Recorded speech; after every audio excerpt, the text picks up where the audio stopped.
NASCAR.com's ultimate tailgating vehicle is presented in part by Coors Light.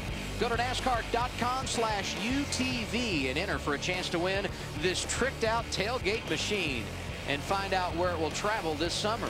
Visit NASCAR.com/UTV and get started. Denny Hamlin continues to lead this race, 3.4 seconds his advantage over Juan Pablo Montoya, and we have green flag pit stops. We start with Ralph Shaheen. Brian Vickers is in. He's real loose off of turn number 3. They're going to take some wedge out, put 4 tires on it, and also put some fuel in this car, Chris Neville. Jeff Burton back in pit lane, going to make a slight adjustment because he's saying now the car is a bit tight. But guys, it was only 24 laps since Jeff Burton was horsed. So the RCR cars just don't seem to be getting the fuel mileage of some of the other cars. Marty? David Reagan hanging around the top 15. His car has been tight. He said it chatters through turn 1. 4 tires and a wedge adjustment, trying to get that car to loosen up a bit for Reagan and maybe advance him forward as well, Adam. And if you're not handling, that ruins your gas mileage even worse. The first of those to come down on pit road under green was Brad Keselowski at lap 42. Casey Kane in front of Ralph. He is, and they're going to take the track bar down 1 round, put 4 tires on the number 4, and put some fuel in it as well. Try to get this car handling a little bit better for him. He's all done. Service is complete, and he's away. Matt Yoakum.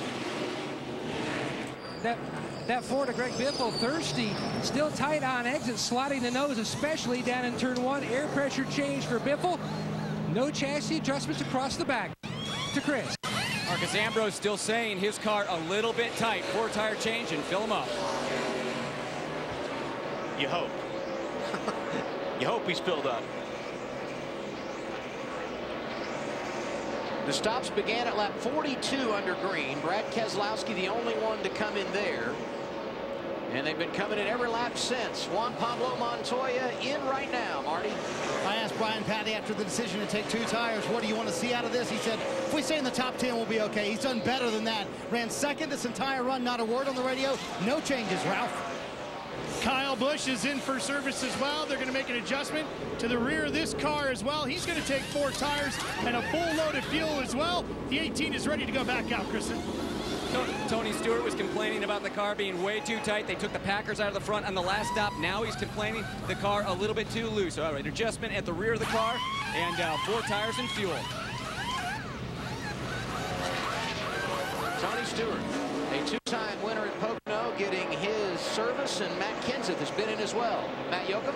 He has already been in and out. Chassis adjustment for Kenseth. You can just see the tremendous amount of brake they're using here, Adam. When they took off the front wheels, brake dust flew everywhere. Kenseth said the car was not bad, just a tick on the tight side. Marty? Well, Edwards is hitting pit road here, Matt. You see him coming down to that 99 Kellogg's car this week. Tight, especially in turn 2. He said at the end of the run, it really got tight on there. Going to make a wedge and a track bar adjustment to loosen it up. Ralph? Real loose was the call from Dale Earnhardt Jr. So Steve Letarte is called up for an air pressure wedge adjustment to go along with the 4 tires and fuel as he screams back down pit road. Dale Earnhardt Jr. running inside the top 10 solidly when this cycle of green flag pit stops began. Back down to Ralph. The 33 has just completed his stop. He had no grip at all on that car, so they went down on the right front and the right rear with the track bar on the right side, put 4 tires and fuel in the car. Marty? Well, Ralph, Denny Hamlin coming down pit road very slowly, and what's been a very fast pace for him so far in this race. In fact, at one point, he was kind of playing games, judging himself off the second place car, but 3/10 faster for most of that run than everybody else. At the end of the run, Hamlin said it got too tight. They'll make an air pressure adjustment to loosen that car up, Matt. Engagement by the gas man with the fuel can already around the left side of the car. Solid stop. Gordon said the car is free in and tight on late exit. Really not sure what to do. They were talking track bar, especially an air pressure change for Gordon. He is away. Denny Hamlin making his pit stop from the race lead. Turns the top spot over to Jimmy Johnson. He is yet to pit. Paul Menard running second has not come down pit road. Neither has Jamie McMurray, who is running third, and you see Johnson off the pace here. Yeah, and a bad place on the racetrack. Is he out of gas? Has he run this thing too long, or had he already come down pit road? His teammate Jeff Gordon and Dale Earnhardt Jr. have already made their pit stops. Here's the thing, we'll see if it's still running. Problem is, Kyle, you know, when you do run out of gas, even if you make it to pit lane, it's hard to pick up the fuel. It takes forever for these things to restart. So, Ralphie, we'll have to see what happens. You know, Wally, it's such a give and take thing. Here comes Paul Menard. He just says turn 2 is the best it's been all day, but he's still struggling at the center and the exit of turn 3. They're putting 4 tires, going to get a little bit out on the right rear, and they're going to make a wedge adjustment as well, Matt. Jimmy Johnson just hitting that throttle back and forth, chassis adjustment complete, trying to keep that engine alive. He is away. The car's biggest problem, Marty, just loose on late exit.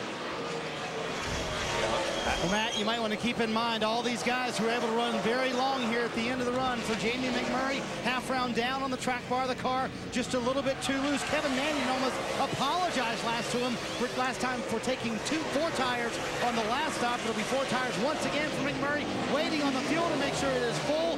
They definitely did get it full this time, guys. We go through a cycle of green flag pit stops. Denny Hamlin continues to have the field in tow. Some exciting moments on the pit lane from his teammate. Kyle Busch screeching to a halt as he makes a green flag stop at Pocono. NASCAR Sprint Cup Racing from Pocono Raceway is brought to you by Frost Brewed Coors Light, the world's most refreshing beer. By McDonald's, I'm loving it. By Farmers, call 1-800-FARMERS or visit farmers.com to find a local agent. We are insurance. We are farmers. And thanks for watching the 5-Hour Energy 500. Brought to you by 5-Hour Energy. Fix the tired.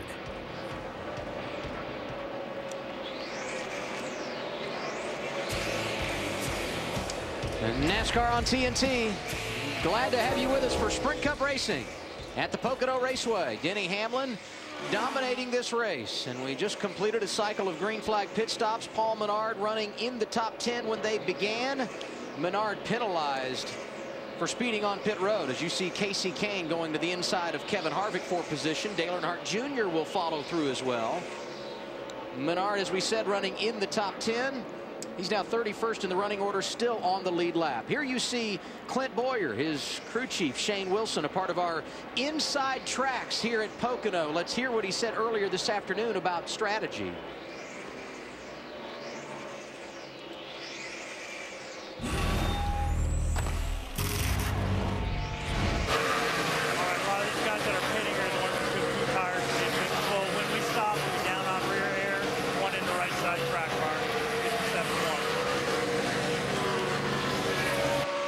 Good to be riding along inside tracks with that 33 bunch throughout the afternoon. Just watching him, he's shifting a lot.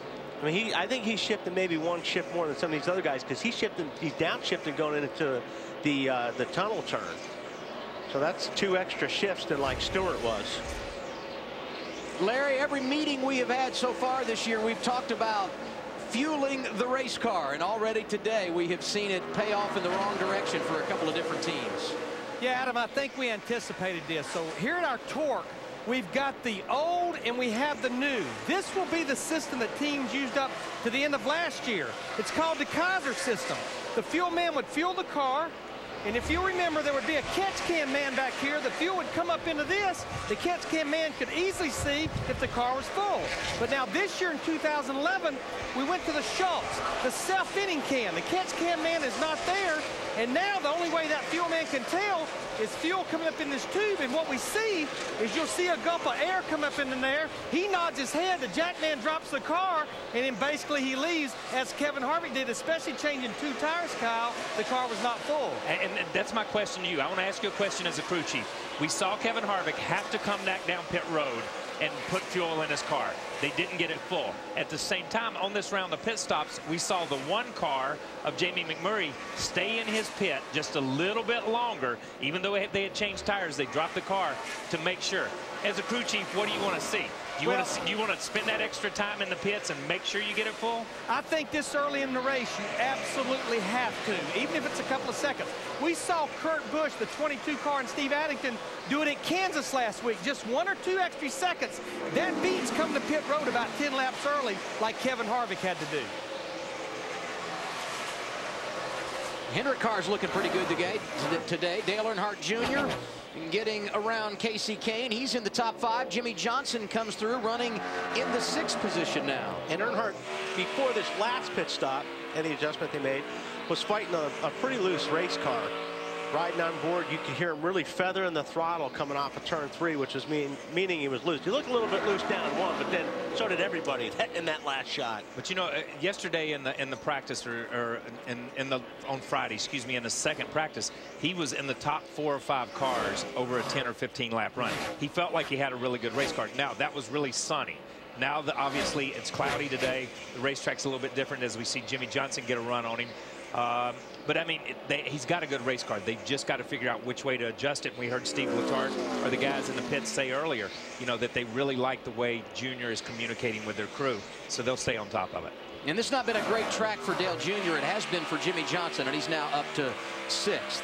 Time now to answer the KFC trivia quiz.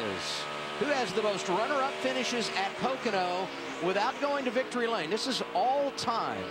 And I know for once in your life you two know the answer, so go ahead and give it to us. Well, the initials are MM, and it's not Mickey Mouse.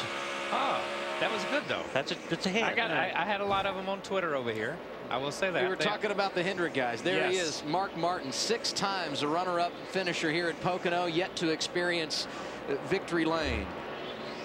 That's incredible. It's heartbreaking.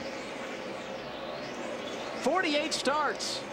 I think there's only one person I know that started more races here than Mark Martin. Richard Petty? Kyle Petty. And he doesn't have as many wins as Denny Hamlin.